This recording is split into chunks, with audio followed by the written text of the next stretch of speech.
হয়েছে সেজন্য আমরা এখানে দাঁড়াই নেই। আমরা দেখতে পাই বিভিন্ন জায়গায় শিল্প কারখানা ধ্বংস করা হচ্ছে।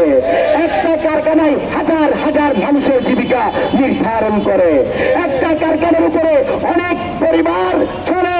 আজকে আমরা রিকশাওয়ালা ভাইদের কাকুতি কাকুতি মিনতি কষ্টের যন্ত্রণার ভাষা আমরা দেখতে পাই।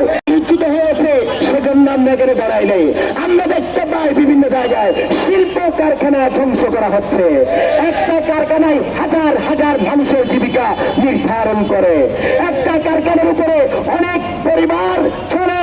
আজকে আমরা রিকশাওয়ালা ভাইদের কাকুতি কাকুতি মিনতি কষ্টের যন্ত্রণার ভাষা আমরা দেখতে পাই।